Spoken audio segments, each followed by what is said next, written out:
Selamat datang lagi nih di sesi bedah sumber kita. Hari ini kita mau ngulik sesuatu yang penting banget ya. Bab 6 soal emosi dari buku Getting More. Betul sekali. Emosi ini kan sering banget jadi kunci sukses atau gagalnya interaksi kita, apalagi negosiasi. Nah, itu dia. Jadi, misi kita buat Anda nih, para pendengar, kita mau bongkar bareng-bareng ya. Kenapa sih emosi bisa bikin deal gagal, terus gimana cara ngelolanya biar ya hasilnya lebih oke lah. Siap.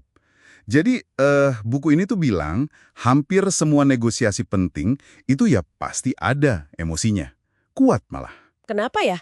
Kok bisa sepenting itu? Ya gimana enggak?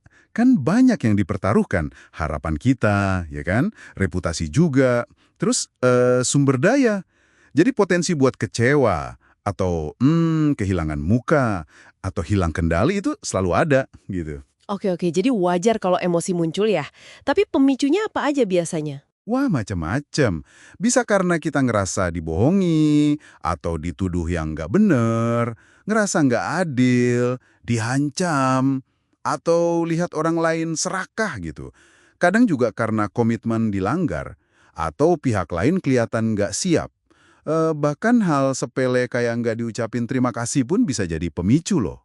Nah, ini nih bagian yang sering jadi masalah ya. Pas emosi negatif udah ngambil alih, gitu, fokus kita langsung geser. Betul, dari yang tadinya mau cari solusi bareng, malah jadi pengen bales dendam atau sekedar yang ngeluarin unek-unek aja. Akibatnya? Ya jelas, penilaian jadi ngaco, komunikasi macet total, nggak bisa mikir kreatif lagi, dan ujung-ujungnya, ya itu tadi, deal bisa ambiar cuma gara-gara emosi. Iya.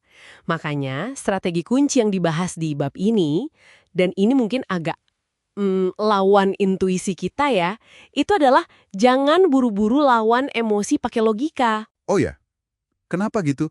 Bukannya logika itu solusi? Di awal, seringnya nggak efektif. Kalau orang lagi emosional banget, argumen serasional apapun tuh mental. Kayak ngomong sama tembok. Jadi, pendekatannya itu fokus dulu ke persepsi sama perasaannya dia. Ngertiin dulu gitu. Maksudnya, Ini yang disebut pembayaran emosional. Kita kasih itu dulu. pembayaran emosional. Wah, istilah baru nih. Apaan tuh bentuknya? Apa kita harus ngalah terus? Nggak selalu ngalah kok. Pembayaran emosional ini lebih ke kita mengakui perasaan atau sudut pandang mereka. Bisa bentuknya empati, kayak bilang, saya paham sih kenapa Anda ngerasa gitu. Oke. Atau minta maaf yang tulus, ya meskipun mungkin cuma buat sebagian kecil dari masalahnya. Atau kasih konsesi kecil yang nggak berat buat kita, tunjukin rasa hormat. Atau, sekedar ini penting nih, mengakui perspektif mereka, sekalipun kita nggak setuju sama isinya.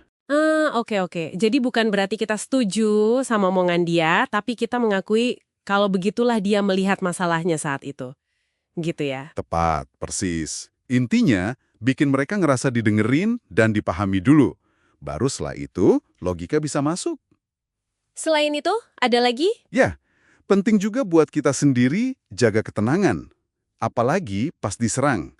Reaksi pertama kan pasti pengen balas nyerang ya. Iyalah, manusiawi. Nah, buku ini ngajarin, coba tahan dulu. Kalau ada yang bilang, Anda bodoh, jangan balas, Anda lebih bodoh. Tapi tanya balik dengan tenang. Oh ya, boleh tahu kenapa Anda mikir saya bodoh? Wah, itu butuh latihan sih. Tapi idenya menarik, jadi buka dialog ya, bukan malah nambah musuh. Betul. Itu mengubah konfrontasi jadi percakapan. Contoh si Mark di buku itu pas banget ya, yang mobilnya diserempet, terus diancam itu, dia kan nggak ikut marah, malah kasih pembayaran emosional. Ngakui sudut pandang orang itu, bantu si bapak jaga muka depan istrinya, langsung reda kan tegangnya? Iya, itu contoh bagus banget. Sama kayak kasus Syarif yang pacarnya ngejudge temannya. Dia nggak debat, tapi nanya pakai standar. Emang pantas ngejudge orang belum kenal, gitu kan. Emosi reda tanpa perlu argumen panjang. Bener juga, itu teknik yang halus tapi kena ya. Nah, ini nyambung ke poin berikutnya yang juga krusial banget. Kita perlu gali akar masalah di balik emosi itu. Maksudnya gimana tuh, akar masalah? Emosi yang kita lihat di permukaan, kayak marah atau kecewa, itu seringnya cuma gejala. Di bawahnya ada penyebab asli. Kita perlu paham gambar di kepala orang itu. Gambar di kepala. Ternyata, pas digali, takutnya itu bukan sekedar takut nyepir, tapi spesifik banget. Oh, yang soal mobil manual, mobil kecil, sama ngebut itu ya? Nah, itu dia. Begitu gambar spesifiknya ketahuan, mobil manual, kecil, kecepatan tinggi, baru deh ketemu solusinya. Sewa mobil matic yang lebih gede. Jelas kan? Akar masalahnya bukan takut nyetir secara umum. Wah, iya ya. Jadi penting banget buat nggak cuman bereaksi sama emosinya, tapi nyari tahu kenapanya ya. Persis. Nah, ini aplikatif banget buat Anda nih. Kalau lagi hadapin orang yang emosional, coba deh sebelum kasih solusi atau argumen logis, tanya dulu baik-baik. Coba pahami apa sih yang sebenarnya dia rasain atau pikirin. Gambar apa yang lagi muter di kepalanya dia. Validasi dulu perasaannya. Betul. Kayak cerita Arjun itu loh, dia nggak langsung jelasin untungnya bertahan di AT&T. Tapi dia akui dulu kalau istrinya emang frustrasi banget sama birokrasi perusahaan. Divalidasi dulu gitu. Baru deh setelah istrinya ngerasa, oke dia ngerti perasaan gue, diskusi soal solusi jadi lebih mungkin. Pernah kan Anda ngerasain sendiri gimana leganya pas kita ngerasa didengerin dulu? Pasti pernah. Jadi, kesimpulan besarnya gimana nih? Jadi, ya jelas ya, emosi itu inti dari interaksi, apalagi negosiasi. Ngelolanya tuh bukan berarti ditekan atau diabaikan, sama sekali bukan. Tapi justru dipahami sumbernya, ya kan? Seringnya dari gambar di kepala orang lain itu, terus direspon dengan bijak. Salah satunya ya pakai pembayaran emosional tadi. Oke, nah sebagai penutup nih, mungkin ada satu pemikiran terakhir buat Anda renungkan dari obrolan kita ini. Boleh.